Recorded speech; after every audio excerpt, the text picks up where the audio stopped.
কিছুদিন ধরে আমাদের এই মণিপুরে বেশ সমস্যা যাচ্ছে। ইম্ফলে কারফিউ চলছে, তারপরে ইন্টারনেট বন্ধ ছিল। কাল থেকে স্কুল কলেজ সব খুলবে, এই খবরটা পেলাম। তো আজকে ক্লাস নেওয়া সম্ভব হচ্ছে, সেই কারণে আমি সকালে জানিয়েছিলাম যে আজকে ক্লাসটা শুরু করব। সব তো আমার হাতে থাকে না। অষ্টাদশ অধ্যায়ে গীতার আছে যে 5টা কারণ কোনো কার্য সিদ্ধি বা সফল হতে গেলে। সিদ্ধায় সর্বকর্মণাম, সমস্ত কার্য সিদ্ধি হতে গেলে 5টা ফ্যাক্টর আছে। তার মধ্যে একটি হচ্ছে দৈবং চৈবাত্র পঞ্চমম, একদম লাস্ট কোয়ার্টার শ্লোকের 4 ভাগের 1 ভাগ, সেই লাস্ট কোয়ার্টারে আছে দৈবং চৈবাত্র পঞ্চমম, মানে এই পরিবেশ পরিস্থিতি, দৈব প্রাকৃতিক দিক সবটা আমাদের হাতে থাকে না কোনো কাজ সফল হতে গেলে। তার জন্য আমরা মঙ্গলাচরণ করি যদিও, যাই হোক। সেই কারণে আমাদের অধ্যক্ষ মজা করে বলছেন যে ঠিক উপযুক্ত পরিবেশ বটে স্থিতপ্রজ্ঞ আলোচনা করার এই সময়। শুরু করি সন্দীপ। হ্যাঁ মহারাজ, একদম প্রণাম।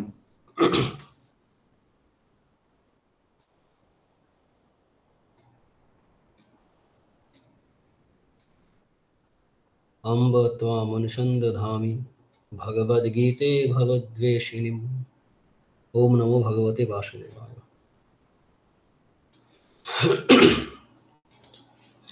আগের ক্লাসে আমরা মোটামুটি স্থিতপ্রজ্ঞের লক্ষণ, যেটা যে কয়েকটা পয়েন্ট ছিল, যে ভাষা অর্থাৎ লক্ষণ, স্থিতপ্রজ্ঞের কা ভাষা লক্ষণ আলোচনা হয়েছে।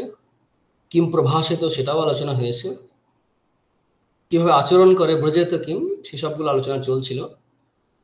তো মুখ্যত ইন্দ্রিয় সংযম, দম সমদম, তার মধ্যে দম এই বিষয়টা আলোচনা চলছিল। তো সেই আগের দুটো শ্লোক থেকে শুরু করি। यदा संहरते चायं कुर्मांगनिव सर्वशः इंद्रियाणि इंद्रियार्थेभ्यस्तस्य प्रज्ञा प्रतिष्ठिता विषया विनिवर्तन्ते निराहारस्य देहिना रसवर्जं रसप्यस्य परं दृष्टा निवर्तते। এই শ্লোক দুটির আলোচনায় আমরা দেখেছিলাম যে ইন্দ্রিয় সংযম প্রয়োজন।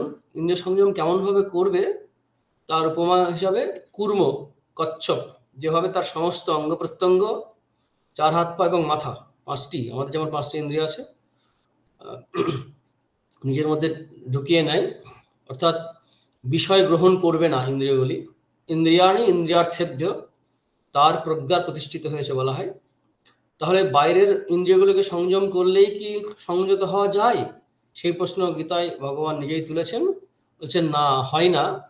কারণ বিষয়গুলো নিবৃত্ত হলেও তার রস থেকে যায়, রসবর্জং, অর্থাৎ রস বর্জিত অবস্থায় হয়, মানে রসটা থেকে যায়। রসবর্জং সংযম হয়। রসবর্জং সংযম হচ্ছে মানে কি, রস অর্থাৎ আসক্তি, বিষয় ভোগের প্রতি আসক্তি থেকে যায়। এই আসক্তির সম্পূর্ণ নিবারণ হয় কখন? না, যখন এর সরি পরম দৃষ্টা নিবর্ততে। পরম অর্থাৎ আত্মা বা ঈশ্বর বা আত্মতত্ত্বের উপলব্ধি যখন হয়, তখনই সম্পূর্ণভাবে নিবৃত্ত হয়। তাহলে রসটা থেকে যায়, অর্থাৎ আসক্তি থেকে যায়। আসক্তি কবে থাকে তার বর্ণনা আমরা আগের ক্লাসে বলেছিলাম, যে আমাদের মনের মধ্যে সংস্কার, যে ক্লেশ, পঞ্চক্লেশের কথা বলতে গিয়ে বলেছিলাম, যোগসূত্রে আছে যে প্রসুপ্ত, বিচ্ছিন্ন উদার, আর তনু হচ্ছে সাধনার দ্বারা পাওয়ারলেস করে দেওয়া, শক্তিহীন করে দেওয়া এই বাসনাগুলোকে, কামনাগুলোকে, আসক্তিকে। এক কথায় বলতে গেলে এই প্রসঙ্গে আসক্তিকে মানে একদম পাওয়ারলেস করে দেয় সাধনার দ্বারা, সেটাকে তনুকরণ বলা হয়। তা না হলে আমাদের মধ্যে আসক্তিগুলো ঘুমন্ত অবস্থায় থাকে, প্রসুপ্ত অথবা বিচ্ছিন্ন, মানে একটার দ্বারা একটা সাপ্রেস থাকে, সাপ্রেশন, সেই কারণে ডেঞ্জারাস। কারণ এখন হয়তো ঘুমিয়ে আছে, কখন জেগে উঠবে, মানে সাপ্রেসড হয়ে আছে জানি না, একটার দ্বারা একটা সাপ্রেস হয়ে আছে, কিন্তু কখন যে জেগে যাবে আমরা জানি না। তারপর ঘুমন্ত, সে তো আরো ডেঞ্জারাস, চেনাই যায় না। যে বাচ্চা ছেলেদের মধ্যে কে রাম হবে বা রাবণ হবে, কে মন্দোদরী হবে, কে কৈকেয়ী হবে, আর কে কৌশল্যা, কে সীতা হবে, বোঝা যায় না।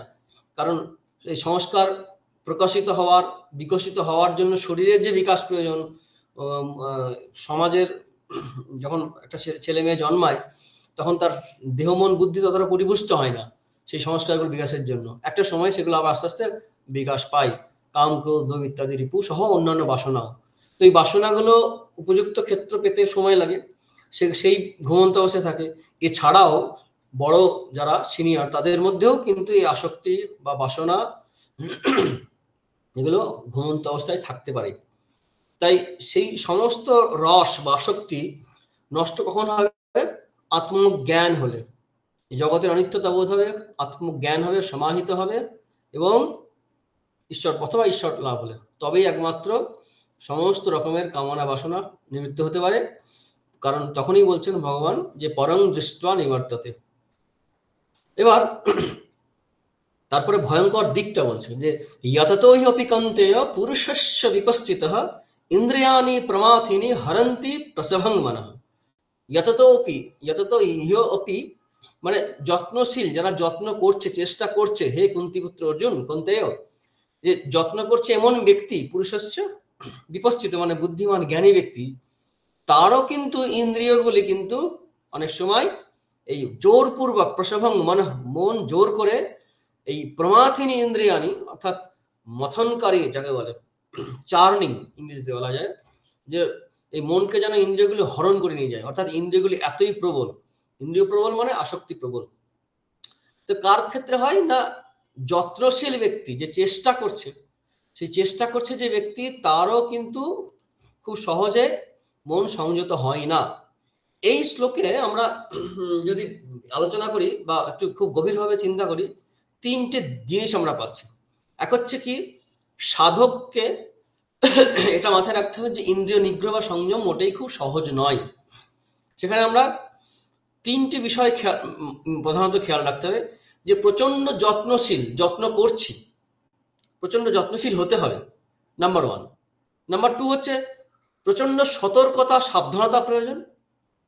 নাম্বার থ্রি হচ্ছে ব্যর্থ হলেও আমরা যেন অপরাধ বোধে না ভুগি, অর্থাৎ গিল্ট ফিলিং যেন না হয়।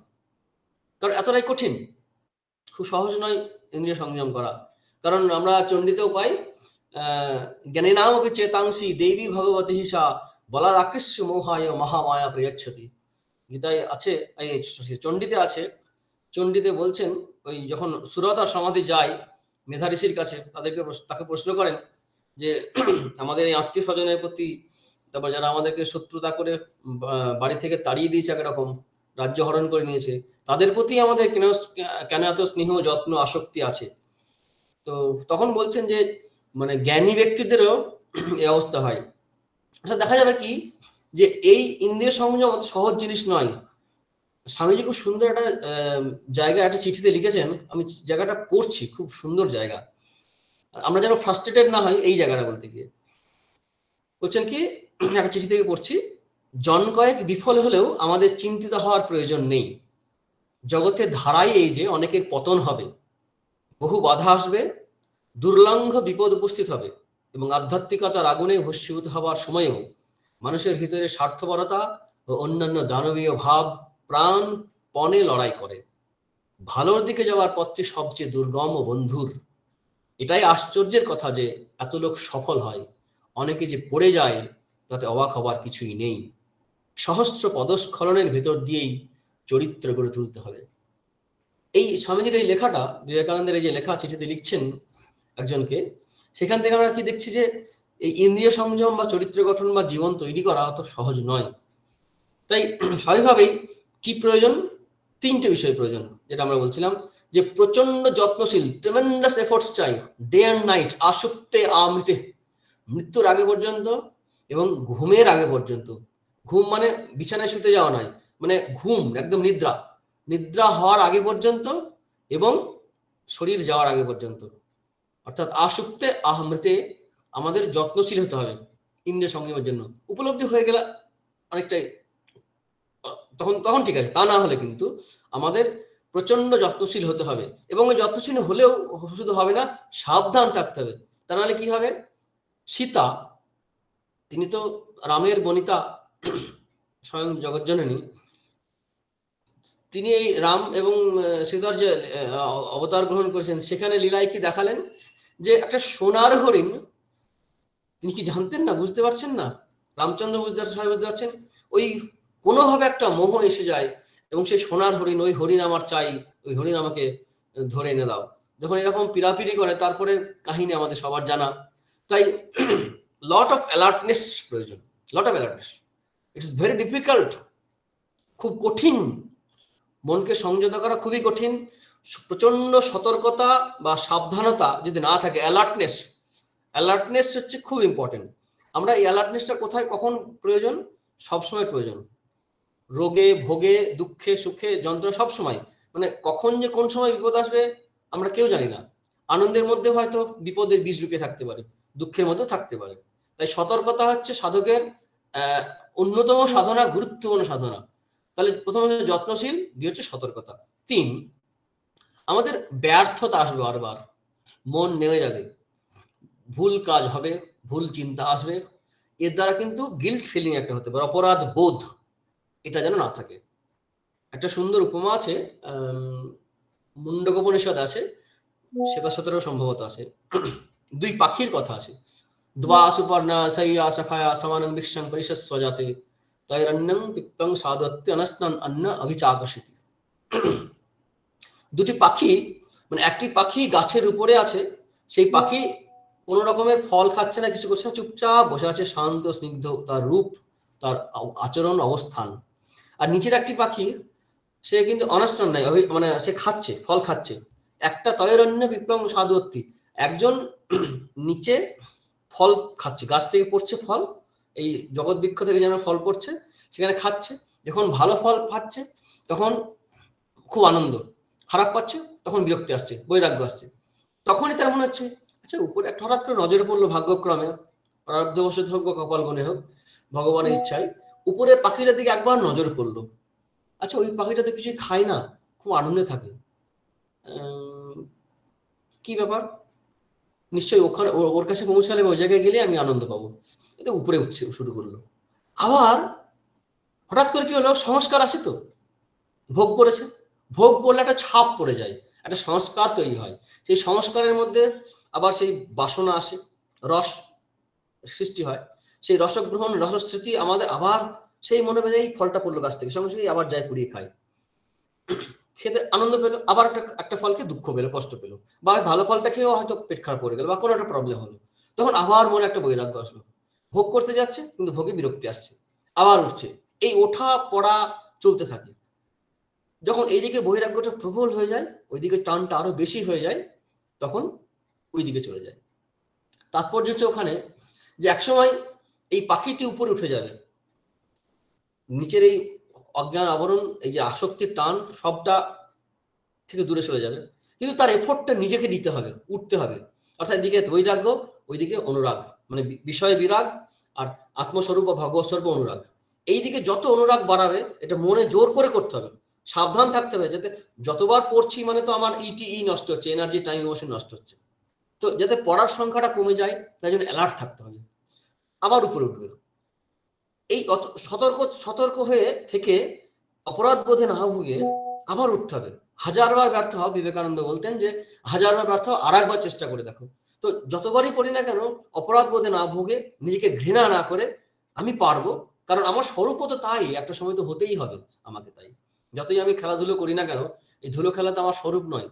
আমি রাস্তায় ধুলো খেলা করতে পারি, কিন্তু আমি তো রাজার রাজা, রানীর রানী, আমি তো সেই জায়গায় পৌঁছাতে আমার জন্ম হয়েছে, কিন্তু কোনো কারণে আমার স্বরূপ ভুলে গেছি। তো এই অপরাধ বোধে না ভুগে আবার জোর করে মনকে উপরে তুলতে হবে। সেক্ষেত্রে দেখা যাবে কি, ওই পাখিটি এক সময় উপরে উঠে গেল, তার বোধ হলো পরে আমি তো নিচের পাখি কখনোই ছিলাম না, আমি তো চিরদিন উপর পাখিই ছিলাম। এটা অদ্বৈতবাদের ব্যাখ্যা দেয় এরকম, দ্বৈতবাদের আরেক রকম ব্যাখ্যা হবে যে আমি যা করেছি ঠিক আছে, কিন্তু এখন ভগবৎ স্বরূপ ভগবানের নিত্য ধাম পেয়েছি, আমি আনন্দে থাকবো। এটা উপনিষদে এই ধরনের আমরা আলোচনা পাই। তো এই যততোপি কন্তেয় পুরুষস্য বিপস্থিত ইন্দ্রিয়ানি প্রমাথিনী হরন্তি প্রসভঙ্গন, ইন্দ্রিয়গুলি অত্যন্ত পাওয়ারফুল, প্রমাথিনী, মথন করে, মানে চার্নিং, যেমন এই দইকে মন্থন করে, সেরকম মন্থন দণ্ডের মতো ইন্দ্রিয়গুলো একদম আমাদেরকে দূরে নিয়ে ফেলে দিতে পারে। সেই কারণে আমাদের সাবধান থাকা প্রয়োজন। তাহলে 3টি বিষয় হলো কি, আমাদের কন্টিনিউয়াস এফোর্ট প্রয়োজন, ট্রিমেন্ডাস এফোর্ট, কন্টিনিউয়াস, এবং অ্যালার্টনেস, সবসময় সাবধান থাকা প্রয়োজন। আর এফোর্টটা কতক্ষণ চলবে? ওই আসক্তে আমৃতে, সাবধানতা ওই আসক্তে আমৃতে, অপরাধ বোধ ওটাও তাই, অপরাধ বোধে যেন আমরা কখনো না ভুগি। এই বিষয়গুলো আমাদের খেয়াল রাখতে হবে। এই অসাধারণ একটি শ্লোক, কিন্তু সাবধানতার সঙ্গে সঙ্গে এটা ভয় দেখাচ্ছে না, সাবধান করে দিচ্ছে। কারণ একদম সেই 98, যারা আমরা ওই লুডো খেলায় দেখেছি যে 98 বড় সাপ থাকে, এরকম করে নিচে একদম নিচে নেমে দেয়, একদম মুখে গিয়ে দেখা যাবে বড় বিপদ হয়ে যাচ্ছে। ওই প্রসুপ্ত অবস্থায় থাকা সংস্কার বা রস জেগে উঠছে, রাগ বা দেশ জেগে উঠছে, রাগ হতে পারে, দেশও হতে পারে, আবার সেখান থেকে আমাকে অধঃপতিত করে দিচ্ছে। বড় বড় সাধক সাধিকা এরকম পতন হয় দেখা যায়। তাই বলছেন কি যে সাবধান থাকতে হবে। যততো হিয়পি কন্তেও পুরুষস্য বিবস্থিত ইন্দ্রিয়াণি প্রমাতিনি হরন্তি রসহং মনঃ। তাহলে সাবধান কিভাবে থাকতে হবে? সমস্ত ইন্দ্রিয়গুলোকে, একটি ইন্দ্রিয় ক্ষেত্রে নয়, চোখ, কান, শোনা, আমাদের যে জ্ঞান হয়, যে জ্ঞান অর্জন করি বেশিরভাগ তো শ্রবণের দ্বারাই হয়। পঠন এবং শ্রবণ একই গোত্রে পড়বে, দর্শনে তো খুব কমই হয়, শ্রবণ ইন্দ্রিয়ের দ্বারা জ্ঞান হয়। এই এই ইন্দ্রিয়গুলোকেও সংযত করতে হবে। তাহলে কি অন্য ইন্দ্রিয় ছেড়ে দিতে পেরেছেন? না। কি বলছেন পরের শ্লোকে? তানি সর্বাণি সংযম্য যুক্ত আসিত মৎপর বশহি ইন্দ্রিয়াণি তস্য প্রজ্ঞা প্রতিষ্ঠিতা। তো সমস্ত ইন্দ্রিয়, তানি সর্বাণি মানে সর্বাণি ইন্দ্রিয়াণি, আগে শ্লোকে আমরা পেয়েছি ইন্দ্রিয়াণি, তানি সর্বাণি ইন্দ্রিয়াণি সংযম্য, সংযত করতে হবে করে। এটা হচ্ছে যুক্ত অবস্থা, যোগীর অবস্থা।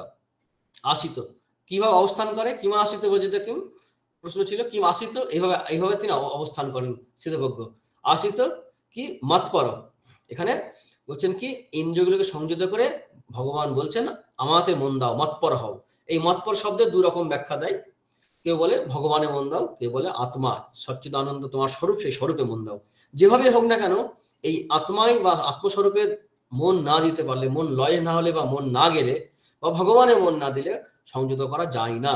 কারণ তৃতীয় অধ্যায়ে অর্জুন প্রশ্ন করবেন যে ইচ্ছা না করেও অনিচ্ছান্নপি, অনিচ্ছা সত্ত্বেও কেন আমাদের মন কামনা বাসনা যুক্ত হয়ে অধঃপতিত হয়, পাপাচরণ করে? তখন শ্রীকৃষ্ণ উত্তর দেবেন, তার মধ্যে একটি এরকম আছে যে ইন্দ্রিয়াণি মনের বুদ্ধি অধিষ্ঠান উচ্চতে, ইন্দ্রিয় মন বুদ্ধি, মানে ইন্দ্রিয় মন বুদ্ধি, যে বুদ্ধি দিয়ে আমরা আমাদের সংযত করব, কামনা বাসনা জয় করব। মনে রাখতে হবে সর্ষের ভিতরেই ভূত আছে, সেই বুদ্ধির মধ্যেও কিন্তু আবার কামনা থাকে।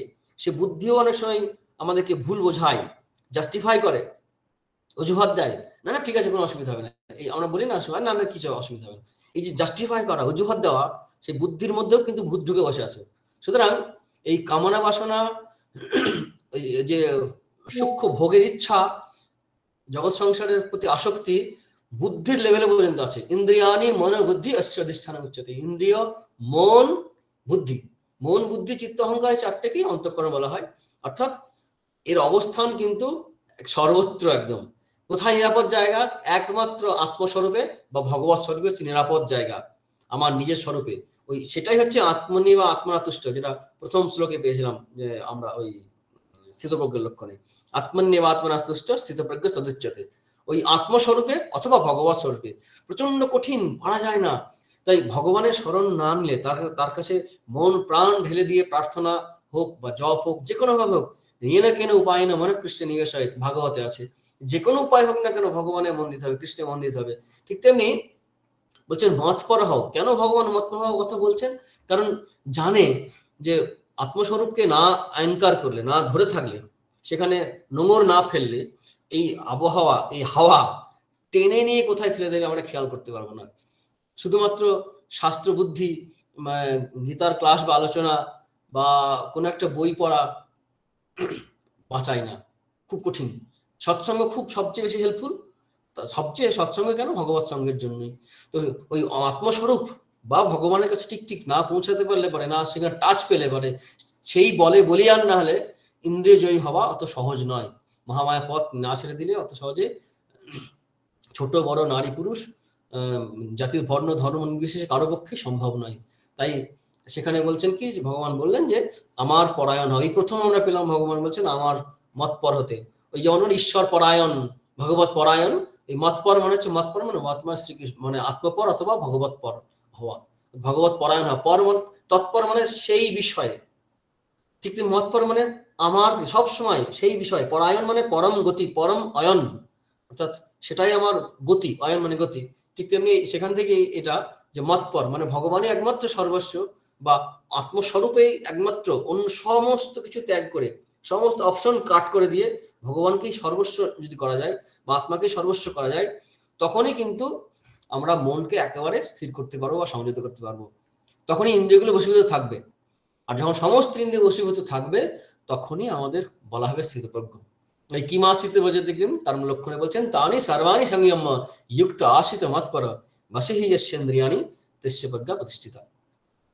এরপরে এটা গেল এই শ্লোক পর্যন্ত আমরা সম দমের মধ্যে দম, এই বাহ্য ইন্দ্রিয় সংযমের বিষয়টা জানলাম। এরপরে হচ্ছে অন্তরিন্দ্রিয় সংযম, স্পেসিফিক্যালি বলছেন সেটা কি, যে সম অর্থাৎ অন্তরিন্দ্রিয় সংযম, মন। এবার মন, যে মন আমাদের কোথায় থাকবে, কি অবস্থায় থাকবে, কিভাবে কিভাবে ভাবে, চিন্তা করে, প্ল্যান করে, বিষয় ভোগ করে, সেই বিষয়ে আলোচনাগুলো সুন্দরভাবে আলোচনা করছে। আমাদের মনের স্টেজগুলো কিভাবে অধঃপতিত হয়। আমাদের প্রাচীন সন্ন্যাসীরা বলতেন, আমরা শুনেছি পরম্পরাক্রমে, যে এই শ্লোকটার উল্টো মানে করলেই কিন্তু আবার উন্নতি হবে। এই শ্লোকটার ঠিক ঠিক মানেটা কি, উল্টো মানে পরে দেখবো। ধ্যায়ত বিষয়ান পুংস সঙ্গস্তেষু উপজায়তে সঙ্গাৎ সঞ্জায়তে কামো কামাৎ ক্রোধবিজায়তে ক্রোধাৎ ভবতি সম্মোহ সম্মোহাৎ স্মৃতি বিভ্রম স্মৃতিভ্রংশাৎ বুদ্ধিনাশাৎ প্রণশ্যতি। ভীষণ ভীষণ ইম্পর্টেন্ট শ্লোক বলা হয়। আমাদের বয়স্ক সন্ন্যাসীরা, সাধুরা বলেন এই শ্লোক দুটো মুখস্থ রাখতে।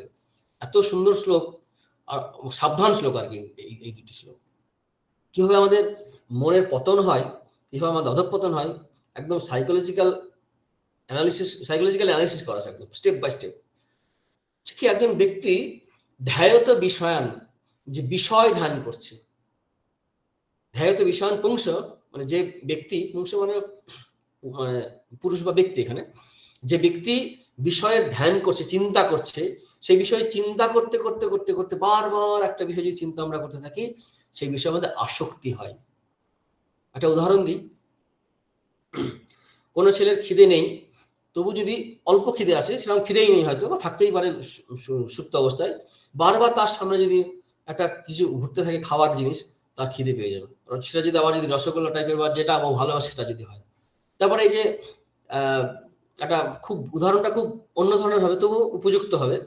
নারী পুরুষ এই যে পরস্পর প্রতি ভালো লাগা হয়ে যায়, সেটাও কিন্তু এই বারবার কাছে আস্তে আস্তে আস্তে আস্তে আস্তে সেই বিষয়ে আমাদের প্রেমের পর্যায়ের কথা হচ্ছে না, আসক্তির পর্যায়ের কথা বলছি। আসক্তি তৈরি হয়, অ্যাটাচমেন্ট তৈরি হয়, সেখান থেকে হয়তো একসময় প্রেম জন্মায়, আমরা শকুন্তলায় পাই আমরা, সেটা কিন্তু আসক্তি থেকেই শুরু হয়েছিল। যাই হোক, তো এই ধ্যায়ত বিষয়ান সঙ্গস্তেষু উপজায়তে, বিষয়ের প্রতি পাঁচটা ইন্দ্রিয় যে বিষয় আমাদের আছে, সেই বিষয়ে চিন্তা করতে করতে করতে সেই বিষয়ে আমাদের আসক্তি জন্মায়। সঙ্গ মানে আসক্তি, তেষু উপজায়তে মানে যে বিষয়গুলো চিন্তা করি তাতে আমাদের আসক্তি জন্মায়। আর আসক্তি থেকে কি হয়, আসক্তি একটা মনের অবস্থা, সেখান থেকে আমাদের কামনা তৈরি হয়। সংঘাত সঞ্জায়তে কাম, কাম মানে হচ্ছে ডিজায়ার, এটা অ্যাটাচমেন্ট থেকে ডিজায়ার তৈরি হলো, অর্থাৎ আমরা পেতে চাইছি ওটাকে। আর সেই কামনার স্বভাবটা কিরকম, কামনার স্বভাব জানলেই বুঝতে পারবো যে কামনা থেকে কেন ক্রোধ তৈরি হয়। কামাত ক্রোধ অভিজায়তে, কাম থেকেই ক্রোধ তৈরি হয়। কাম এখানে বৃহত্তর অর্থে, একটা কামের অর্থ হয় দৈহিক বাসনা একটা হয়, আরেকটা হচ্ছে কামের অর্থ দৈহিক জৈবিক বাসনা, আরেকটি কামের অর্থ হচ্ছে বৃহত্তর অর্থ হচ্ছে সমস্ত রকমের কামনা বাসনা। এখানে গীতায় কিন্তু সমস্ত কামনাকেই বলা হচ্ছে। সমস্ত কামনা বাসনা যখন আমাদের প্রতিহত হয়, বাধা পায় কামনা পূরণের পথে, তখন ক্রোধ তৈরি হয়। আর বাধা যদি নাও পাই, কামনা পূর্ণ তো কখনোই হবে না, অসন্তুষ্টি থেকেই যাবে, একটা অতৃপ্তি থেকেই যায়। তার থেকে আমাদের মধ্যে একটা খিটখিটে মেজাজ তৈরি হয়, একটা ক্রোধ তৈরি হয়, রেগে মেগে যায়, অল্প অল্প কিছুতে আমরা রেগে যাই বিভিন্ন কারণে। অর্থাৎ আমাদের মধ্যে একটা অপূর্ণতা বোধ থাকে, স্বরূপের বোধ ভুলেছে, অপূর্ণতার জন্য তো কামনাটা থাকে, আমরা নিজেদেরকে সুখী মনে করি না। তো সেই কামনার প্রতিহত হলে অথবা পূরণ না হলে তখন কি হয়, ক্রোধ তৈরি হয়। তাহলে কামাত ক্রোধ, কি হলো, বিষয় চিন্তা করতে আসক্তি, আসক্তি থেকে কামনা, কামনা থেকে ক্রোধ তৈরি হচ্ছে।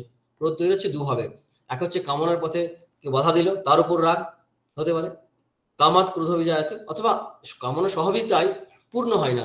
যজাতি কাহিনী আমরা জানি, পুরুর তার ছেলের যৌবন নিয়ে বহু বহু বৎসর ধরে যৌবন উপভোগ করেছিল, কিন্তু তার শেষে সিদ্ধান্ত কি করেছে যে যতই বয়স হোক না কেন, যতই দিনই ভোগ করে না কেন, নজত কাম উপভোগানাম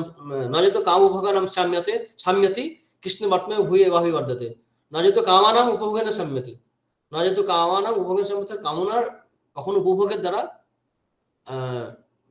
এ হয় না। যেমন কি আগুনে ঘি দিলে বা ইন্ধন দিলে যেমন আরো বাড়তেই থাকে, তেমনি কামনা কখনোই পরিতৃপ্ত হয় না। মোহাম্মদগড়ে শঙ্করাচার্য লিখেছেন যে এই কামনা কখনোই তৃপ্ত হয় না, মানে বয়স বাড়তে থাকে কিন্তু কামনা যেন আরো তৃষ্ণা যেন সেই আরো বেশি নবীন হয়ে ওঠে, তৃষ্ণা কমে না।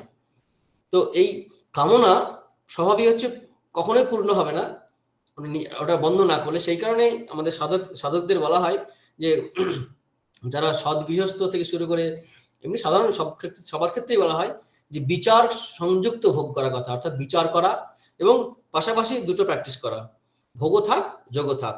একটা সময়ে আস্তে আস্তে, যেমন ওই মজা করে বলি, আলুর জমিতে যেমন কুমড়োর বীজ, আলুটা উঠে গেল আস্তে আস্তে, একটা সময় আলু থাকবে না যখন জমিতে, তখন কুমড়োটা হতে থাকবে। তেমনি আমাদের জীবনেরও এই পঞ্চ রস চক্ষু কর্ণাসক ত্বকে জগতে যা কিছু দেখছি, এগুলোর প্রতি আমাদের অনেক সময় আর আসক্তি থাকলেও শরীর মন বুদ্ধি উপযুক্ত থাকবে না।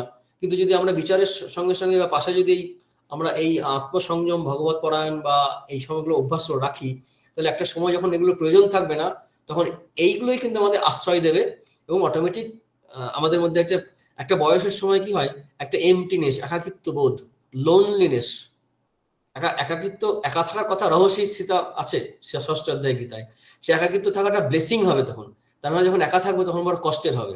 তো একা থাকার একটা পজিটিভ দিক হচ্ছে এই আত্মচর্চা বা ভগবত চর্চা। এটার যদি অভ্যাস করে যাই, তখন আমাদের অপূর্ণ বাসনাগুলো নিয়ে টেনশন হবে না, সেখান থেকে আর খিটখিটে মেজাজ তৈরি হবে না, কিন্তু হয়ে যায় কারণ আমাদের সেভাবে জীবনটা তৈরি করতে পারি না। যাই হোক, তো কামনা থেকে ক্রোধ তৈরি হয়, আর ক্রোধ থেকে কি হয়, ক্রোধাৎ ভবতি সম্মোহ। মোহ হচ্ছে কি বিবেকের উল্টো। বিবেক কি, ভালো মন্দ ঠিক বেঠিক বোঝার যে সামর্থ্য, বীজ ধাতু থেকে এসছে, টু ডিসক্রিমিনেট, পৃথককরণ ক্ষমতা, বীজ ধাতু থেকে এসছে, অর্থাৎ কোনটা ভালো কোনটা মন্দ এটা বোঝার ক্ষমতা। কি হয়, ক্রোধ এসে গেলে অপূর্ণতা থেকে যদি যখন খিটখিটে মেজাজ তৈরি হয়, তখন আস্তে আস্তে মোহগ্রস্ত হয়ে পড়ে। আর এখানে কি বলছেন ভগবান, সম্মোহ, সম্যক মোহ। আর এই মোহ যখন এসে যায়, সম্মোহাত স্মৃতি বিভ্রম, এই যখন মোহ এসে যায় তখন কিন্তু স্মৃতি হারিয়ে যায়। স্মৃতি মানে কি, আমরা এত যে শিক্ষা লাভ করেছি, এত যে জ্ঞান অর্জন করেছি স্কুলে কলেজে, গুরুদেবের কাছ থেকে বা গুরুজনদের কাছ থেকে, আচার্যের কাছ থেকে, শাস্ত্র থেকে, সমস্ত থেকে আমার যে স্মৃতি, সেই স্মৃতি থেকেই বুদ্ধি তৈরি হয়। কারণ স্মৃতিতে সব যদি ভ্যানিশ করে দেওয়া হয়, ফরম্যাট করে দেয়, তাহলে কিন্তু বুদ্ধি ফাংশন করবে না, বুদ্ধি একা একা কাজ করতে পারে না, কারণ মেটেরিয়াল থাকলে তার উপরেই কাজ করে। তো স্মৃতিতে যদি আমার সমস্ত জিনিস চলে যায়, স্মৃতি থেকে যদি আমার আচার্যের উপদেশ, শাস্ত্র উপদেশ, ভালো ভালো উপদেশ, কথাবার্তা সব ওই ক্রোধ মোহ ইত্যাদি এসে এমন করে দিল আমার মন থেকে সব সরে যাচ্ছে, তখন স্মৃতি বিভ্রম বলছে, স্মৃতিভ্রংশ। স্মৃতিভ্রংশ হয়ে গেল মানে উচিত অনুচিত কার্য বোধ থাকে না। গুরুকেও পর্যন্ত অনুচিত আচরণ করে, গুরুজনদের প্রতিও। শঙ্করাচার্য ভাষ্যে বলছেন, এটা শঙ্কর ভাষ্যে আছে, এমনকি সুধার্টিকাতেও আছে। অর্থাৎ অবাচ্য বাদান, মানে ঠিক অনুচিত কথা বলে, অনুচিত আচরণ করে, এই স্মৃতিভ্রংসাৎ বুদ্ধি নাশ, অর্থাৎ বুদ্ধি তখন কাজ করে না। বুদ্ধি ইম্পর্টেন্ট। আমাদের যে গায়ত্রী মন্ত্র আছে, সেখানে কিন্তু বুদ্ধিকেই ধিয়না প্রচোদয়াৎ, বুদ্ধিকেই একমাত্র ঠিক পথে চালনার করার কথা বলা হচ্ছে। বুদ্ধি ভাইটাল জিনিস। এমনকি মধুকৈটবকে বধ করার সময় মা কি করলেন, মহামায়া সরস্বতী তিনি কি করলেন, বুদ্ধি বিভ্রম করে দিলেন। তিনি ভগবানকে বলছেন তুমি বর চাও, মধুকৈটব বলছে তুমি বর চাও, মহামায়ার মায়ায় আচ্ছন্ন হয়ে তখন বিষ্ণুকে বলছে তুমি বর চাও, তোমার যুদ্ধে আমরা তুষ্ট হয়েছি। তখন বিষ্ণু বললেন তোমরা আমার বদ্ধ হও, মানে আমি যেন তোমাদের বধ করতে পারি। তখন বলছে তাই তথাস্তু। এই বুদ্ধি বিভ্রম, বুদ্ধি খুব ইম্পর্টেন্ট আমাদের জীবনে। তো এই যতক্ষণ মানে ভগবত নির্ভর, ভগবত পরায়ণ সেই অবস্থা না হচ্ছে, তখন কিন্তু বুদ্ধি আমাদের কিন্তু চালায়। সেই বুদ্ধি যখন নাশ হয়ে গেল, তখন আর আমাদের লাইফের টার্গেট, পরমার্থ কি কি ইত্যাদি সব ভুলে গিয়ে এটাই হচ্ছে বিনাশ হয়ে যায়। বুদ্ধি নাশাৎ প্রণশ্যতি। তখন বুদ্ধি না থাকা পশুদের বুদ্ধি দিয়ে চলে না, ওরা ইনস্টিংটিভলি চলে, প্রবৃত্তির বশে চলে, ইন্দ্রিয়র পরবশ হয়ে চলে তারা।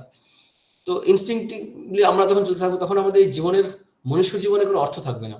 সেই জন্যই বলা হচ্ছে বুদ্ধি নাশাৎ প্রণশ্যতি। এখন প্রশ্ন হচ্ছে আমাদের কি করণীয়?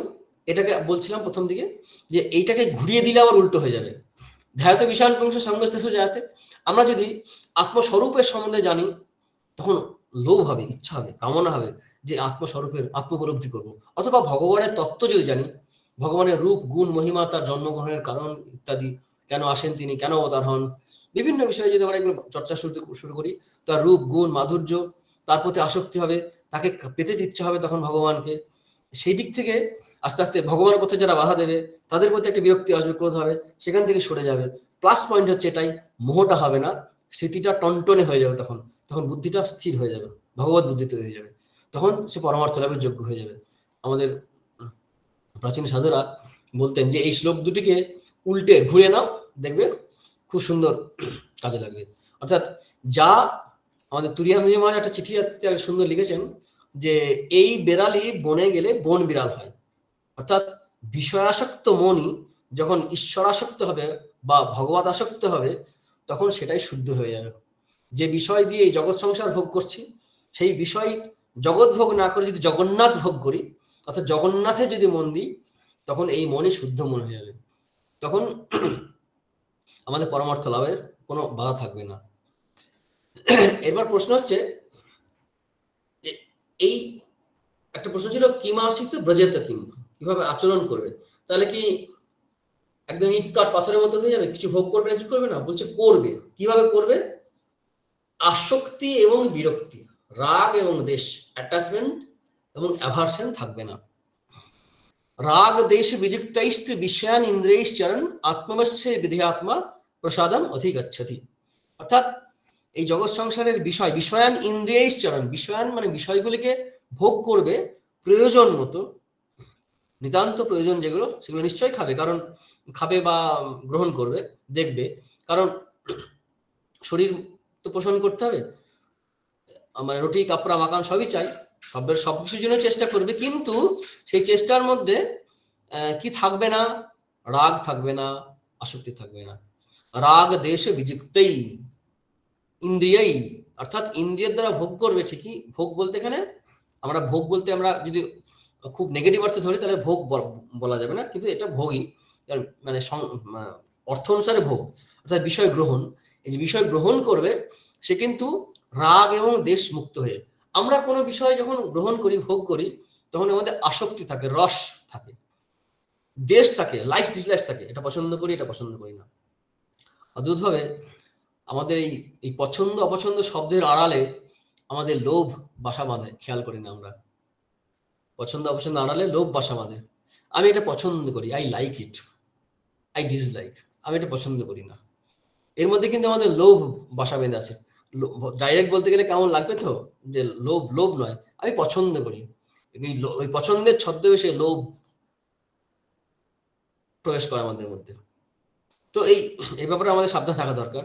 তো বলছেন কি, একজন স্থিতপ্রজ্ঞ কি, সে কিন্তু বিষয় ভোগ করবে না এমন নয়, বিষয় ভোগ করবে, কিন্তু সেই বিষয় ভোগ করার ক্ষেত্রে রাগ আর দেশ থাকবে না। কিরকম ভোগ করবে? নিজের চেষ্টায় থাকবে না, শরীরের জন্য সিস্টেম অনুসারে জানা আমার এই সময় এই করা দরকার, এই খাওয়া দরকার, এটা করা দরকার, সেভাবে করবে।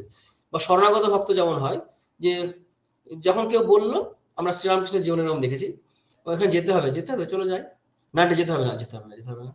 এটা একটা উঁচু অবস্থা অবশ্যই, কিন্তু নিজস্ব কোনো প্ল্যান থাকবে না। আমাদের কি হয়, একটা বিষয় ভোগ করতে করতে খেতে খেতে আমাদের খাওয়ার থেকে অনেক রকমের প্ল্যানিং হতে থাকে। সেই বিষয়ে আবার খাবো, খেতে খেতে খাচ্ছি একটা হয়তো খাবার, মিষ্টি হোক বা আইসক্রিম হোক, খেতে খেতে ভাবছি যে আবার খাবো, ওখানে যাবো, ওই জায়গায় যাবো। তার মানে কি আসক্তি আছে, দেশ বিরক্তি, মূলো করলা না খাবো না, এর বিরক্তি। অথচ শরীরে যে হয়তো প্রয়োজন, এই প্রয়োজন না বুঝে, বা হয়তো কেউ বললো একটু স্নেহ বস্ত্র দিচ্ছে, সেক্ষেত্রেও তাও হয়তো খাওয়া গেল, কিন্তু নিজের থেকে একটা বিষয়ে আসক্তি পোষণ করে বা দ্বেষ পোষণ করে গ্রহণ বা বর্জন যখন করছি, সেটা স্থিতপ্রজ্ঞের লক্ষণের মধ্যে পড়ছে না। স্থিতপ্রজ্ঞ কিন্তু নিজের আসক্তি, নিজের দেশ সবটা সরিয়ে প্রয়োজন, নিজের প্রয়োজন হোক বা জগতের প্রয়োজনে হোক, সে ইন্দ্রিয়ের দ্বারা বিষয় গ্রহণ করবে, কিন্তু তিনি হচ্ছেন বিধেয় আত্মা, ইন্দ্রিয় সংযত আত্মবশ্যই, অর্থাৎ ইন্দ্রিয় সংযত ব্যক্তি। তিনি বিষয় গ্রহণ করছেন, সেই বিষয় গ্রহণের মধ্যে তার আসক্তি নেই, দেশ নেই, প্ল্যান নেই, কোনো প্ল্যান নেই। আমাদের মধ্যে প্ল্যান হয়, ভালো লাগতে শুরু করলে আবার একটু চেয়ে বসি।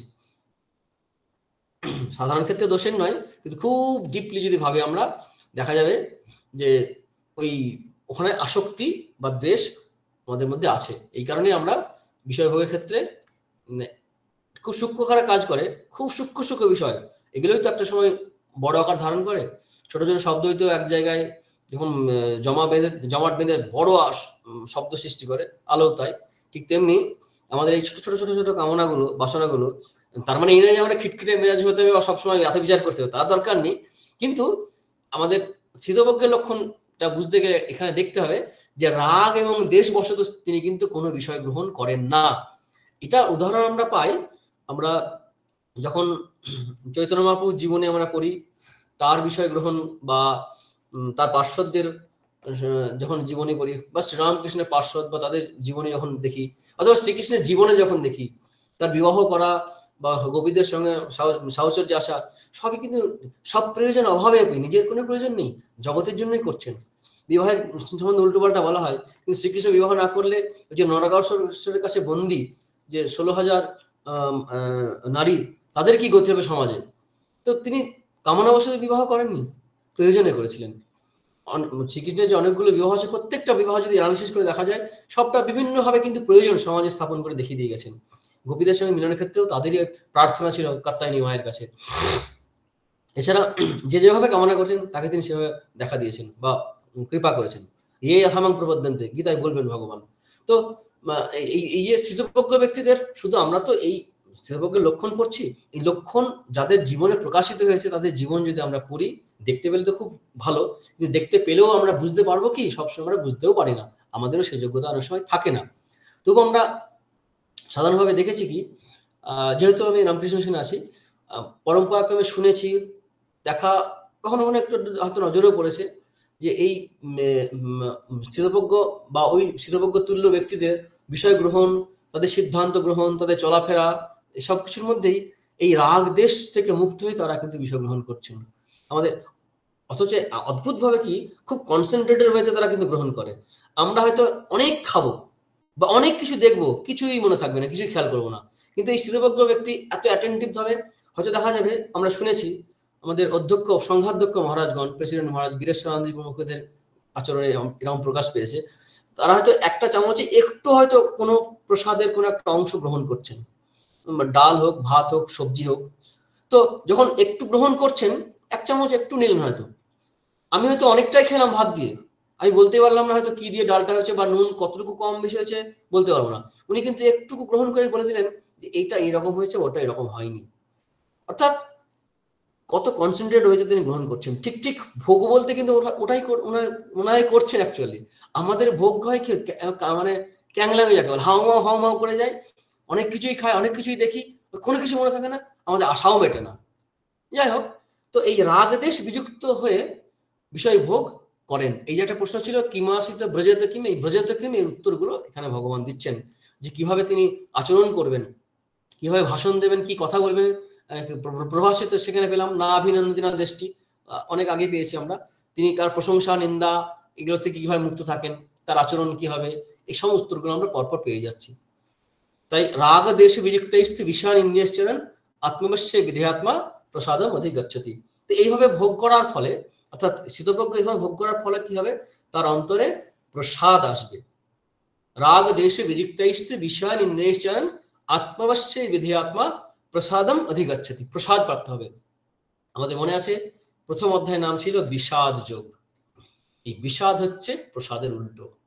এখানে হচ্ছে বিষণ্ণতা নেই, মন ভার নেই, চাপ নেই, ব্যোমবৎ। চলচ্চিত্তে একটা জ্ঞান সংকলনী তন্ত্রে মনে আছে, মানে চঞ্চল চিত্তে শক্তির আবাস, আর স্থির চিত্তে শিব, স্থির চিত্তে অসেত শিব। অর্থাৎ ব্যোমবৎ, আকাশের মতো। যখন প্রসন্নতা আসে মন স্থির হয়ে যায়, তখন একটা প্রসন্নতা আসে, অর্থাৎ তার মধ্যে কোনো রাগ দেশ কামনা বাসনা কিছু নেই, একটা ফ্রেশনেস আমরা বলি না, খুব হালকা লাগছে, ফ্রেশ লাগছে। একটা যখন আমরা সমুদ্র দেখি বা কোনো প্রাকৃতিক দৃশ্য খুব গভীরভাবে দেখি, উদাসীন একটা দেখি না, উদাসীন একটা ভাব এসে যায়, একটা মনটা সমস্ত কিছু মলিনতা জড়তা থেকে মুক্ত হয়ে একদম পরিষ্কার স্বচ্ছ হয়ে যায়। খানিকটা আমরা ওইটা যদি মনে করি তাহলে এটাও বুঝতে পারবো। তেমনি একজন স্থিতপ্রজ্ঞ ব্যক্তি বা এরকম যে সাধক, সাধনা অতদূর এগিয়ে গেছে, তার ক্ষেত্রে কি হবে, সেই প্রসন্নতা আসবে, চিত্তের প্রসন্নতা আসবে। এই প্রসন্নতা আসলে পরে তখন কি হবে, পরের শ্লোকে বলছেন, প্রসাদে সর্ব দুঃখানাং হানি অস্য উপজায়তে প্রসন্ন চেতস হ্যাসু বুদ্ধি পর্যবতিষ্ঠতে। এই প্রসন্নতা থেকে কি হবে, দুঃখের নাশ হবে। আমরা সুখের জন্য বিষয় ভোগ করি, আসলে সুখ তো বিষয় নেই। আমাদের বেদান্তে পরিষ্কার করে বলছেন সুখ বিষয়ে নেই, কখনোই নেই, আগেও ছিল না, এখনো নেই, ভবিষ্যৎ থাকবে না। তাহলে বিষয়ের সুখ কিভাবে পাই, একটা সুন্দর উদাহরণ আছে। কুযুক্তি, কুযুক্তি মানে কিন্তু খারাপ যুক্তি নয়, কুবিসর্গ মানে কুকুরের যুক্তি আর কি। কিরকম যুক্তি, একটি কুকুর শুকনো হাড়, সেখানে একটুকু মজ্জায় মাংস বা রক্ত কিচ্ছু নেই, সে হাড়টা চেবাচ্ছে, চেবাতে চেবাতে কি হচ্ছে, সে তার রক্ত বেরিয়ে আসছে, সে রক্ত কুকুরটা খাচ্ছে, আনন্দ পাচ্ছে, রক্ত খুব খাচ্ছে। হাড় তো খাবে না, রক্তটা খাবে। আসলে কি আছে, ওই হাড়টা যখন চেবাচ্ছে না, তখন ওই হাড়টার কোন একটা অংশ কেটে গিয়ে সেই সংশ্লিষ্ট কুকুর, সেই কুকুরেরই কোন একটা জায়গায় কেটে গেছে মুখের ভিতরে, সেখান থেকে রক্ত বেরোচ্ছে, নিজেরই রক্ত নিজে গ্রহণ করছে এবং সে ভাবছে আমি রক্ত খাচ্ছি। তেমনি আমাদের যে সচ্চিদানন্দ স্বরূপ আছে, আমাদের সমস্ত আনন্দের উৎস কিন্তু আমরা নিজেরাই।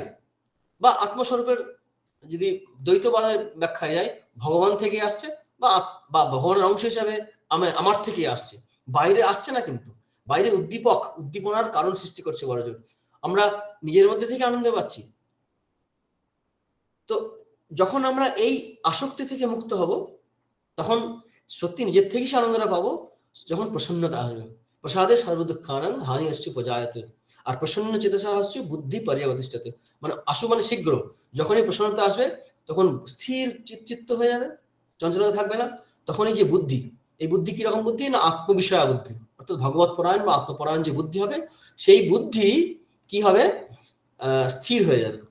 প্রসন্নতার জন্য বুদ্ধির মধ্যে চঞ্চলতা আসবে না, স্থির বুদ্ধি হয়ে যাবে। সেই বুদ্ধি দিয়ে কি হবে, আমাদের স্বরূপের উপলব্ধি হবে বা জ্ঞান হবে। বুদ্ধি ঠিক ঠিক জায়গায় আশ্রয় পাবে, পর্যবস্থিত হবে। কিন্তু যদি অসংযত হয় তাহলে তো প্রসন্নতা আসবে না, চঞ্চলতা আসবে। তাই পরের শ্লোকে বলছেন, নাস্তি বুদ্ধির অযুক্তস্য নচা অযুক্তস্য ভাবনা নচা ভাবয়ত শান্তির অশান্তস্য কুতসুখম। অর্থাৎ এই যে বুদ্ধিরা স্থির হয়ে গেল, প্রসন্নতা থেকে মনের যে চঞ্চলতা নষ্ট হয়ে গেল, বুদ্ধি স্থির হয়ে গেল।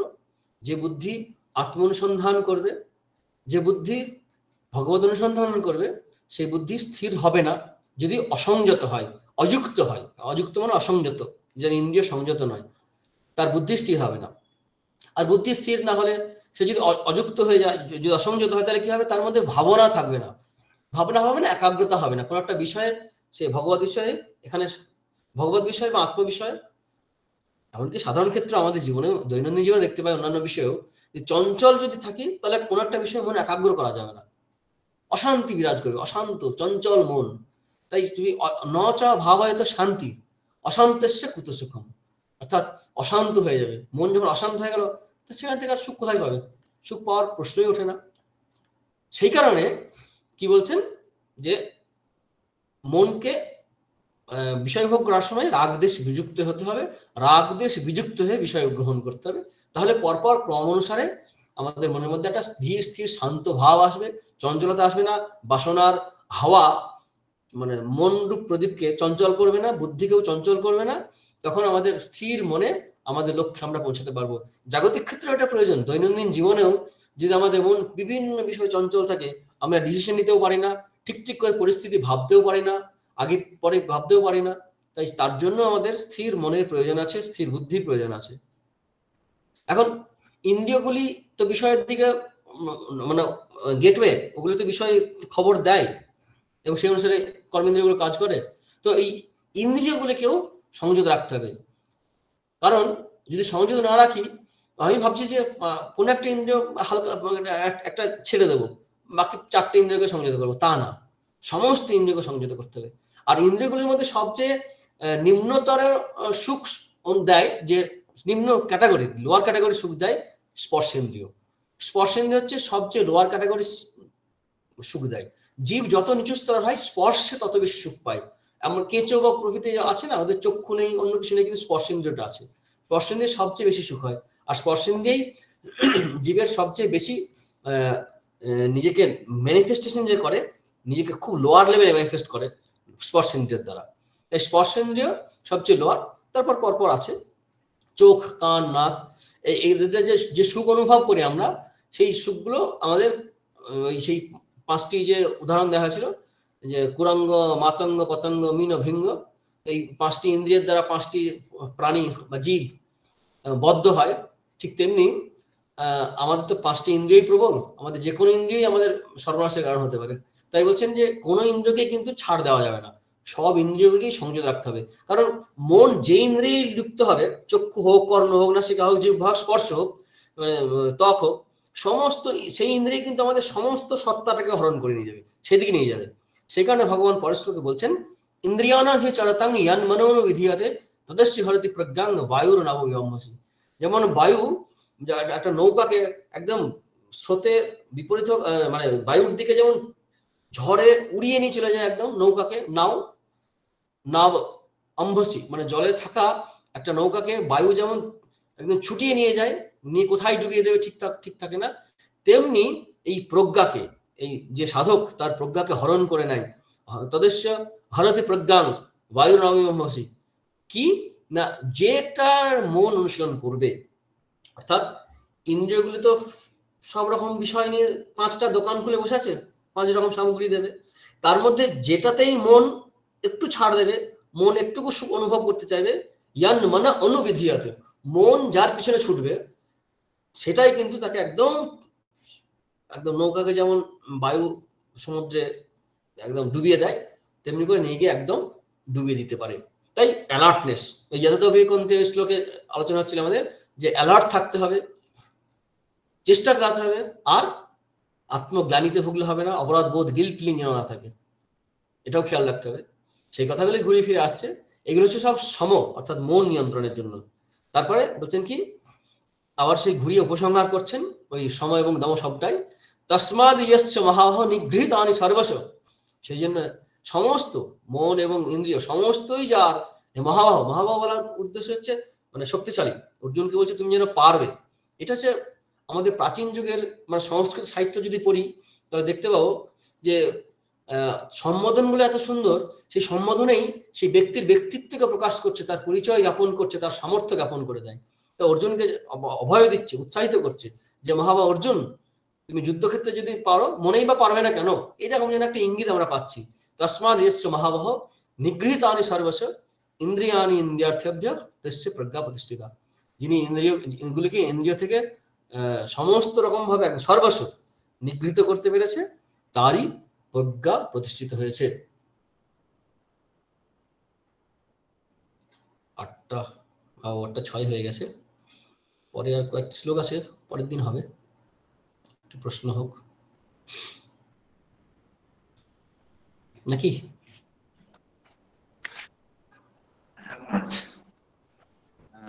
এতক্ষণ আমরা মহারাজের খুব সুন্দর উপস্থাপনা শুনলাম গীতার ক্লাসে। তো এখন যদি আমাদের মধ্যে প্রশ্ন থেকে থাকে, তাহলে প্রশ্নগুলো আমরা মহারাজকে জিজ্ঞেস করে নিতে পারি।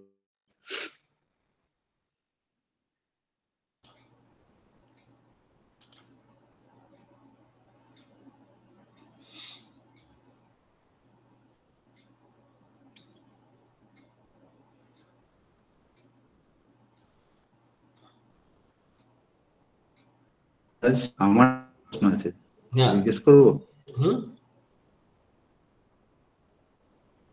হ্যাঁ, কেউ অনেকে হয়তো করবে, পরে করবেন। মহারাজ, আপনি যেটা বললেন যে বুদ্ধি মানে সবসময়, মানে সংস্কৃতে আছে নিষ্কামিকা বুদ্ধি, অর্থাৎ বুদ্ধি আমাদেরকে আমরা ঠিক কাজ করি না ভুল কাজ করি সেটা ডিসিশন দেয়, করছি ডিসিশন আমাদেরকে দেয়, সেই সিদ্ধান্ত দেয়। তো আপনি বললেন বুদ্ধিও অনেক সময় ভুল কাজ করে, তো বুদ্ধির ভুলটা কে ধরবে, কোন ইন্দ্রিয় ধরবে? বুদ্ধি ভুল করলে কি করে বুঝতে পারবো? বুদ্ধি ডিসিশন নিতে সাহায্য করে, কিন্তু বুদ্ধি উকিলের মতো। মানে উকিলকে আমরা কি দেখি, উকিল বাদী পক্ষেও পাওয়া যায়, বিবাদী পক্ষেও পাওয়া যায়। মানে যে দোষী, পাওয়া যায়। মানে আমাদের ভারতবর্ষে আমরা দেখেছি আজমল কাশ্যপকেও উকিল দেওয়া হয়েছিল, তাই না? অর্থাৎ সব পক্ষে উকিল থাকে। বুদ্ধি উকিলের মতো, যার পক্ষে দাঁড়াবে সেই পক্ষেই চলবে। তো আমরা ভুল বা ঠিক বুঝবো কিভাবে? শাস্ত্র এবং আচার্য এদের কাছ থেকে জানতে পারবো। আর নিজের সিদ্ধান্তকে যদি স্থিরভাবে ধরে থাকি, প্রতিদিন যদি বা মাঝে মাঝে যদি স্মরণ করি যে এটা আমার কি কর্তব্য কি কর্তব্য নয়, সে কারণে তো বুদ্ধির মধ্যেও তো কামনা বাসনা থাকে। সেটাই তো তৃতীয় অধ্যায়ে ভগবান বলবেন যে বুদ্ধিও আমাদের বিভ্রান্ত করে। বুদ্ধি নিশ্চয়াত্মিক বৃত্তি নিশ্চয় করতে সাহায্য করে ঠিকই, কিন্তু সেই বুদ্ধিকেও চালনা করা কিন্তু শিখতে হয়। আমরা জন্মে থেকেই যে বুদ্ধি পাই, আমাদের শাস্ত্রের দিকে যদি তাকাই, কমন সেন্স বলতে আমরা যা বুঝি সেটা কিন্তু এক ধরনের নন সেন্স। শাস্ত্র সেন্স চাই বলতে গেলে, হ্যাঁ শাস্ত্র সেন্স চাই, শাস্ত্রীয় বুদ্ধি চাই। সে কারণে আমাদের বলা হয় শাস্ত্রীয় বুদ্ধি চাই, কারণ সেখানে দ্বিজত্ব আছে না আমাদের। মানে প্রথমে জন্মগ্রহণ করে তারপরে তার সংস্কার হয়। এমনিতে জন্মগতভাবে আমরা তো ডোমেস্টিকেশন হয় না, ওয়াইল্ড এনিম্যাল তো আমরা সবাই জন্মমাত্রই, নারী পুরুষ সবাই এনিম্যাল। কিন্তু একটা পরিবারে জন্মায় বলে সেই পরিবারে কালচার জানি, বাবা মার মাধ্যমে ভাই বোন দিদি যারা থাকে সবার কাছ থেকে আমরা শিখি কিছু, তারপরে গুরুকুলে যাই বা স্কুল কলেজে যাই, এখান থেকে আমাদের শিক্ষাটা হয়। সেই শিক্ষার জন্যই আমাদের বুদ্ধি তৈরি হয়, সেই অনুসারে আমরা কাজ করি। সেখানে এই মানে শাস্ত্র বুদ্ধিটা খুব প্রয়োজন। শাস্ত্র আমাদের প্রমাণ, আচার্য সে শাস্ত্র অনুসারেই বলবেন, সেই কারণে আচার্য প্রমাণ। তাই বলছেন কি তস্মাৎ শাস্ত্রং প্রমাণন্তে, আমাদের ষোড়শ অধ্যায়ে ভগবান বলবেন আমাদের শাস্ত্র অনুসারেই চলতে হবে। সেক্ষেত্রে বুদ্ধি কিন্তু সবসময় বুদ্ধি ঠিক দেবে এমন নয়, বুদ্ধি ঠিক বুদ্ধি দেয় না সবসময়, বুদ্ধি ভুল বুদ্ধিও দেয়, ভুল বুদ্ধিও দেয়, ঠিক একদম। বুদ্ধিকে চালানো শিখতে হয়, শাস্ত্র জ্ঞান থাকাটা আবশ্যক। হ্যাঁ সেখানে তো এখানে তো যে স্মৃতিভ্রংশ হওয়ার কথা বলছি, মানে কি স্মৃতিভ্রংশ মানে হচ্ছে আমাদের করণীয় কর্তব্য বুদ্ধি, আমাদের যা করা উচিত অনুচিত সেই জ্ঞান থাকে না। স্বাস্থ্য সিদ্ধান্ত প্রয়োজন তো, তাহলে তো এনিম্যাল ডোমেস্টিকেশন হওয়া। ডোমেস্টিকেশন হচ্ছে মানে কি, ওই দ্বিজত্ব হচ্ছে মানে ডোমেস্টিকেশন হচ্ছে। ওই একটা বনের বেড়ালকে যদি নিয়ে এসে বাড়িতে পোষ মানায়, তখন আস্তে আস্তে সে শিখে যায়। ঠিক সেরকম আমাদের জন্ম সংস্কার আছে না আমাদের, এখন তো দশবিধ সংস্কার বলা হয়, দশকর্মা ভান্ডার আছে না, ষোড়শবিধ সংস্কার। সংস্কার মানে হচ্ছে আমাদের মধ্যে যে বলতে গেলে খারাপ লাগলেও আমাদের মধ্যে যে অ্যানিমেলত্ব পশুত্ব আছে সেটাকে কাটাবার জন্যই আমাদের এতগুলো সংস্কার। জন্ম থেকে শুরু করে যত, তারপরে এমনকি বিবাহ সংস্কার একটা, সেটাও আমাদের দেবত্বের দিকে নিয়ে যাওয়ার জন্য সবকিছু করা হয়েছে। আমাদের হিন্দু ধর্মের প্ল্যানটা মানে সবার জন্যই, বিশেষ করে গৃহীদের যারা বেশি করে আছে, যে কিভাবে একটা মানুষকে দেবত্বে নিয়ে যাওয়া যায়। একের পর একটা সংস্কার দিয়ে দিয়ে একটা খোলস ত্যাগ করবে, একটা স্টেপ বাই স্টেপ উঠতে থাকবে। এই সংস্কারের মাধ্যমেই আমাদের এগোতে হবে। তাই শাস্ত্র আমাদের প্রমাণ, শাস্ত্র বুদ্ধি অনুসারে চলতে হবে। একদম।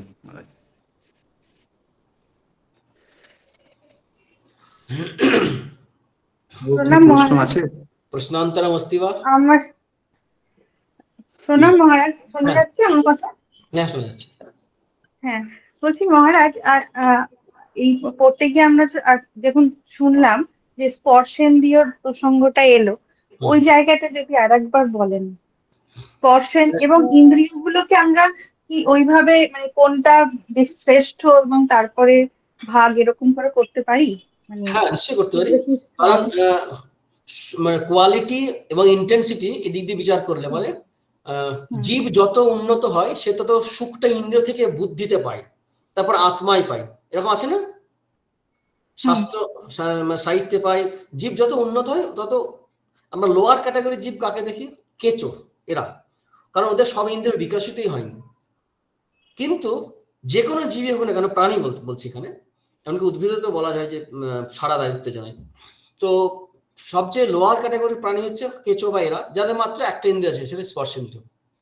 ঘ্রাণও নিতে পারে না এমন ইন্দ্রিয়, এমনও জীবজন্তু আছে। তো সেটাই প্রমাণ দিচ্ছে যে সবচেয়ে নিম্নতর সুখ হচ্ছে স্পর্শেন্দ্রিয়, স্পর্শ সুখ। স্পর্শ সুখ সবচেয়ে লোয়ার। তবে এর সঙ্গে আমরা গুলিয়ে না ফেলি, মানে স্পর্শ সুখ বলতে গেলে অনেক সময় আবার সূচিবায় হয়ে যায় অনেকের আবার, যে এই ছোবো না, এটা করবো না, ওকে হাত দেবো না, গায়ে হাত দেবো না। স্নেহ প্রকাশের একটা দিক, ভালোবাসা স্নেহ প্রকাশের একটা দিক, আর নিম্নতর সুখ ভোগের স্পৃহা যেটা আছে সেটা আর একটা দিক, সেটা নিন্দনীয় বর্জনীয় বলা হয়, সেটা আমরা নিজেরাই বুঝতে পারি।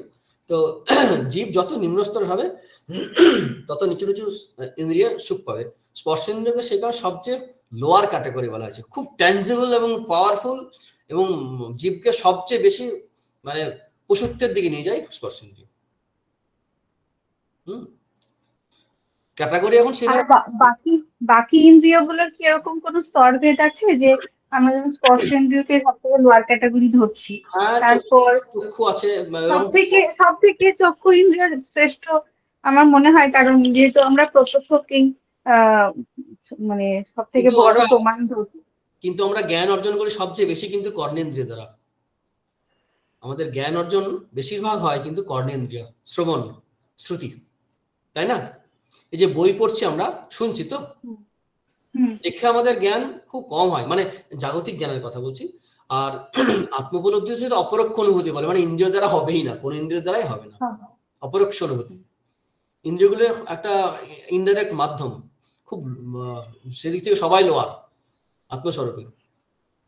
কিন্তু কি হয়, আমাদের যদি সুখের বা আমাদের স্বরূপের ম্যানিফেস্টেশন লোয়ার লেভেল হয়, সবচেয়ে বেশি ইন্দ্রিয় সুখে হবে, সবচেয়ে লোয়ার লেভেলে।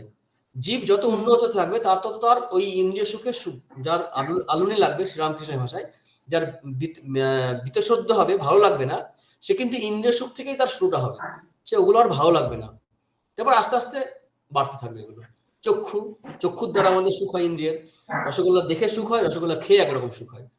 তো সেই কারণে ক্যাটাগরি অনুসারে পরপর এগুলো ভাগ করা হয়। আচার্যরা বিভিন্ন জন বিভিন্ন রকমের ভাগ করেছে, কিন্তু সবাই ইন্দ্রিয়ের মধ্যে স্পর্শেন্দ্রিয় সুখ রয়েছে। এমনকি বলা হয় যে সাধক সমস্ত ইন্দ্রিয়কে খুব শার্প করবে, চক্ষু সঠিকভাবে দেখবে, কর্ণ কান দিয়ে ঠিক শুনবে, আঘ্রাণ নেবে ঠিক করে, কিন্তু একটি ইন্দ্রিয়কে কখনোই বলেনি খুব বেশি করে চর্চা করতে, ওটার পাওয়ার বাড়াতে বলেনি, সেটাই স্পর্শেন্দ্রিয়। আমাদের যে সাধন পরম্পরা আছে, সাধক পরম্পরা আছে, আচার্য বা গুরু পরম্পরা আছে, আমাদের শাস্ত্রে একটি ইন্দ্রিয়কে কিন্তু প্রমিনেন্ট করতে কখনো বলেনি, শার্প করতে বলেনি, সেটা স্পর্শেন্দ্রিয়। চক্ষুকে বলেছে শার্প করো, ঠিক দেখবে, কর্ণকে বলেছে এমনকি নাসিকা আঘ্রাণ, কিন্তু স্পর্শেন্দ্রিয়কে কখনোই শার্প করতে বলেনি। সাধকের সবচেয়ে বড় বিপদ তো ওখানেই হয়। ঠিক আছে, ক্যাটাগরি হিসাবে এক্স্যাক্টলি ছোট বড় করা মুশকিল, কার ক্ষেত্রে কোনটা বোঝা মুশকিল, কিন্তু স্পর্শকে এক বাক্যে সমস্ত সাধক মেনে নিয়েছে যে সবচেয়ে লোয়ার ক্যাটাগরি। ঠিক আছে, ঠিক আছে।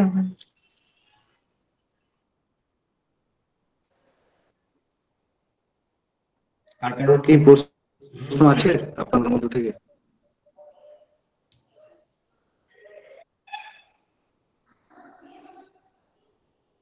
আমার মনে হয় মহারাজ আর কারোর প্রশ্ন ভালো, কারণ এই ক্লাসগুলো একটু খুব মানে বিষয়গুলো খুব সাইকোলজিক্যাল বিষয়, তো স্থিতপ্রজ্ঞের সাধকের পর্যায়ে আছে, তো এগুলো মাঝে মাঝে ইয়ে লাগবে। আর এগুলো সবচেয়ে ভালো হয় কি জানো তো, মানে কোনো ব্যক্তির জীবনে যখন আমরা দেখি, আচরণে দেখি, তখন এগুলো ঠিক পরিষ্কার বোঝা যায়। থিওরিটিক্যাল, গীতা তো প্র্যাকটিক্যাল হওয়ারই জিনিস। শ্রীকৃষ্ণ বলছেন, থিওরিটিক্যালি বলছেন, মানে অর্জুনের প্রশ্ন হচ্ছে স্থিতপ্রজ্ঞ কেমন চলেন, বলেন, থাকেন, খান ইত্যাদি, তাই তো? স্থিতপ্রজ্ঞ হচ্ছে কার ভাষা, তো সেটা শ্রীকৃষ্ণ নিজের জীবনটার উদাহরণ, একটা নিজেরই জীবন উদাহরণ। এছাড়া কাছে দেখলে ঠিক বোঝা যাবে যে কেমন চলেন, কেমন বলেন, কিভাবে আচরণ করেন, দেখাটা খুব প্রয়োজন। সেখানে তো গুরুগৃহে বাস বলা হয় না, ওই কারণে বলা হয়। কিন্তু আমাদের এই এখন কাছাকাছি ক্লাসও করা যাচ্ছে না অফলাইনে, আমাদের অনলাইনে করতে হচ্ছে, মানে আরো বেশি ডিস্টেন্স তৈরি হয়ে গেছে। এই কারণে তো আমাদের এই বুদ্ধি দিয়েই বুঝতে হবে, কল্পনা করে, অনুমান করে, ভেবে খানিকটা বুঝে নিতে হবে যতটা বোঝা যায়। এটা আজ আমরা শুনছি, প্রথম যারা শুনছি তারা পরে আরো শুনবো, আরো ভাববো, নিজের মনে ভাববো, ভাবতে আমাদের চিন্তার জগতে ওইটা বুদ্ধিযোগ বলে, গীতায় আছে একটা শব্দ বুদ্ধিযোগ।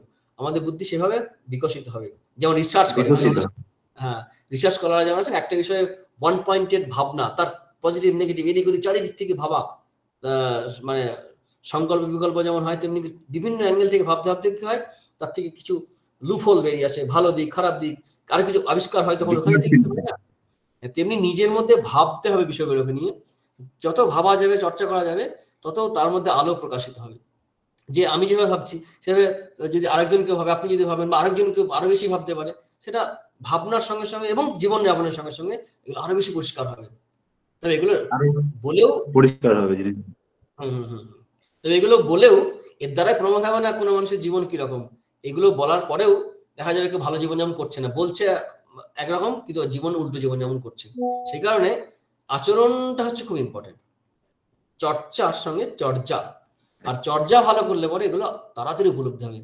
শ্রীরামকৃষ্ণের শিষ্য ছিলেন, তিনি পড়াশোনা কোনোদিন করেননি, লাটু মহারাজ, অদ্ভুতানন্দজি মহারাজ। তিনি একটা পণ্ডিতের লেকচার শুনতে গেছিলেন। তো সুধীর মহারাজ আমাদের সংঘের একজন প্রেসিডেন্ট ছিলেন, স্বামীজির শিষ্য শুদ্ধানন্দজি। তো বলছেন ওই মুঞ্জাত ইশিকা আয়ু আছে না ওই কঠোপনিষদে, সেই মুঞ্জ ঘাস যেমন করে আলাদা করে আত্মাকে সে আলাদা করে, সেটা শুনে বলছেন এই পণ্ডিত ঠিক বলেছে, বুঝলি সুধীর, পণ্ডিত ঠিক বলেছে। কিন্তু বইটাই পড়েননি, কিন্তু শুনেছেন তত্ত্বটা, বুঝেছেন ব্যাখ্যাটা ভালো লেগেছে, বলছে পণ্ডিত ঠিক বলেছে। তার জীবনে অনুভূতি আছে তার, সেই কারণে তিনি আরো পণ্ডিতের থেকে হয়তো উনি আরো বেশি ভালো বুঝেছেন যে এটা এরকমই হয়, এই অনুভূতিতে এইরকম হয়। তো অনুভূতি একটা ইম্পর্টেন্ট। একটা কথা আছে না আমাদের বৈষ্ণব পদাবলিতে, কত বিদ্যাগত যেন রস অনুমগণ অনুভব কাহুনা পেখ, যে রসশাস্ত্র বিষয়ে প্রেম বিষয়ে হাজার কথা হাজার লেকচার দিলেও প্রেম কি এ বুঝবে না, যে প্রেম করেছে সেই প্রেমের তত্ত্ব বোঝে বা জানে। তেমনি ভগবত উপলব্ধির ক্ষেত্রেও তাই, যে যার উপলব্ধি হয়েছে সেই ঠিক ঠিক বুঝবে। এগুলো আমরা আভাস ইঙ্গিতে আলোচনা করছি মাত্র, আরো ভালো বুঝতে পারবে যে যত বেশি ভাববে। ভাবনা, ঠিক আছে, ভাবনা থাকলে ভাবনা হবে না, দুর্ভাবনা হবে না। শেষ করি। হ্যাঁ, এতক্ষণ যারা আমাদের সঙ্গে ক্লাসে ছিলেন তাদেরকে আবার একবার নমস্কার জানাই, এবং মহারাজকেও আমাদের বিভাগের পক্ষ থেকে এবং আমার পক্ষ থেকে আন্তরিক ভক্তি শ্রদ্ধা প্রণাম নিবেদন করি এবং কৃতজ্ঞতা জানাই। প্রণাম একটা মহারাজ। কথা বলে রাখি, আমাদের এই মণিপুর মানে ইম্ফলে মাঝে মাঝে এই কারফিউ চলে, নেট বন্ধ হয়, ঝামেলা চলে, আপনারা খবরে জানতে পারেন, শুনতে পারেন। তো মাঝে মাঝে ক্লাস অফ হয়ে যায়, আমার কিছু করার থাকে না, আমারও অনেক সময় কাজ থাকে অন্যান্য কিছু, তবু আপনারা আসুন, এটা কি করবেন, কিছু করার থাকে না। ঠিক আছে, থ্যাংক ইউ, সবাইকে ধন্যবাদ, হ্যাঁ নমস্কার। মহারাজ, এই বাধা বিঘ্ন থাকবেই ভালো কাজে। ঠিক আছে। ওম শান্তি শান্তি শান্তি, হরি ওম তৎসৎ, শ্রীকৃষ্ণার্পণমস্তু।